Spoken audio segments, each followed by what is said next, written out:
परमेश्वर जी, बात है नरसंहार में परमेश्वर मुखिया शामिल थे और बजाबते उन्होंने ही ऑर्गेनाइज किया था उस नरसंहार को। ऐसी बात मैंने अब तो लोग कहे, अब तो वो केस किए हैं। शंकर बिगहा नरसंहार में परमेश्वर मुखिया थे। तो ये सारे नामजद अभियुक्त हैं परमेश्वर मुखिया, कई नरसंहारों के, कई सामूहिक हत्याकांडों के। गलत है, ये सब तो गलत है, लेकिन अब है तो उसका सामना मैं कर रहा हूँ। तो आपके लोग थे, आपके समर्थक शामिल थे और कहीं न कहीं आपका मॉरल सपोर्ट था उन लोगों को।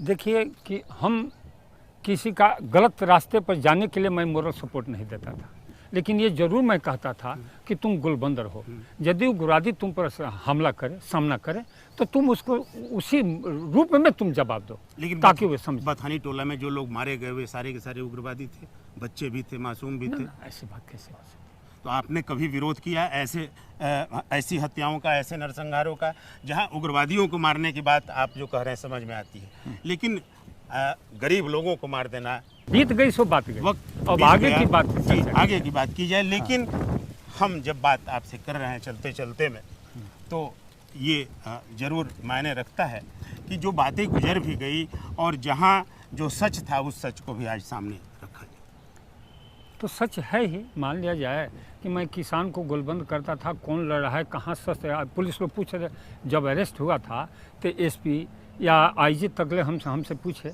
कि शस्त्र की व्यवस्था कैसे होती थी, है कि मैं तो शस्त्र की बात हम जानते ही नहीं कि कहाँ से लोग व्यवस्था कर लिए। मैं ये जरूर कहता था कि तुम अपनी ताकत वृद्धि करो, तुम उग्रवादियों का सामना करो, लेकिन कहाँ से ये लोग शस्त्र इकट्ठा करते थे, कैसे लड़ते थे। वो कहा जाता था कि स्थानीय लोगों का शस्त्र खरीदने के लिए गहना गुड़िया तक अपने घर की औरतों का बेच देते थे। अब जैसे अपना ताकत डेवलप करे, खेत बधार बेच करके, धन संपत्ति। परमेश्वर मुखिया के पास कितने शस्त्र हैं अभी?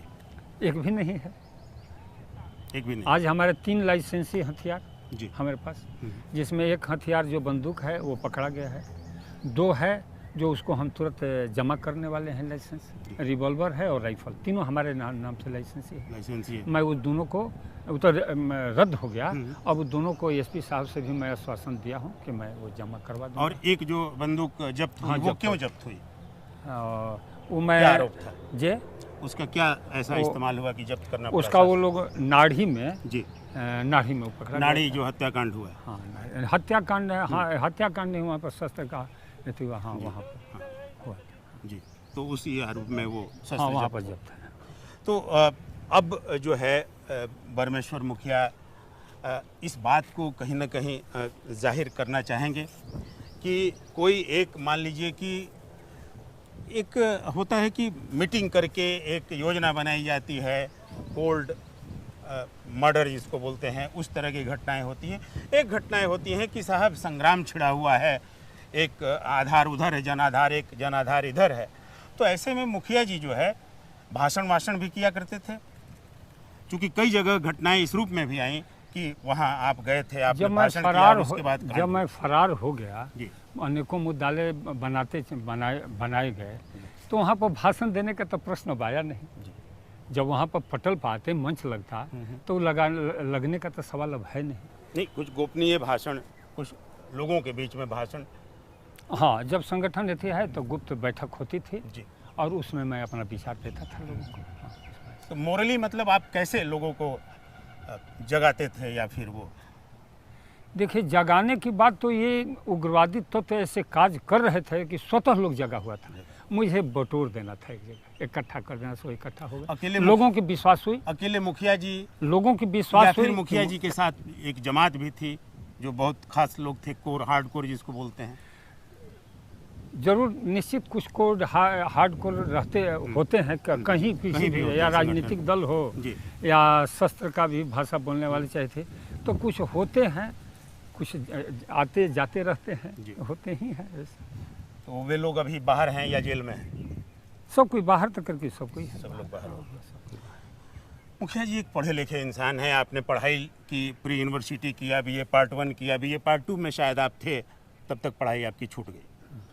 आरा के जैन कॉलेज से मुखिया जी ने पढ़ाई की। पढ़ाई जब आप कर रहे थे तो क्या आपने सोचा था कि आपकी ज़िंदगी जो है इस डगर पर ऐसे चल पड़ेगी, या फिर मुखिया ने कुछ और सपने देखे थे परमेश्वर जी ने कि हमको ये बनना है, वो बनना है? सपना तो सब कोई देखता है जब पढ़ता है जी तो निश्चित मैं थोड़ा सा डॉक्टर थी बायोलॉजी लिया था, बायोलॉजी लिया, लेकिन डॉक्टर बनना मेरा ज़्यादा सबक है हम्म, मिलिट्री में जाने का था। जी मैं एयर विंग का मैं वहाँ पर कमांडर था कमांडर स्कूल में। अच्छा अच्छा हमारा फर्स्ट ए बी सब सर्टिफिकेट भी मिला हुआ था। यदि एक और सर्टिफिकेट मिल गया रहता तो मैं सेकंड लेफ्टिनेंट बन जाता डायरेक्ट, और मैं आज सेनाध्यक्ष के पद से रिटायर करता। क्या बात है। तो सेना में जाने की हाँ, तमन्ना जरूर, थी, जरूर। सेना में नहीं जा सके, नहीं। लेकिन चलिए आगे ऐसा कुछ आया मंजर की रणवीर सेना तो हाथ लगी, तो सेना फिर वहाँ भी आ गई। एक लड़ाका के तौर पे रहे हैं परमेश्वर मुखिया, एक लड़ाका के तौर पर आपके बारे में सुनते हैं कि आप लड़ जाते थे वीडियो से, आप लड़ जाते थे किसी नेता से, एमएलए से, तो ये लड़ाई क्यों लड़ते रहते थे परमेश्वर मुखिया पहले भी? जहाँ कहीं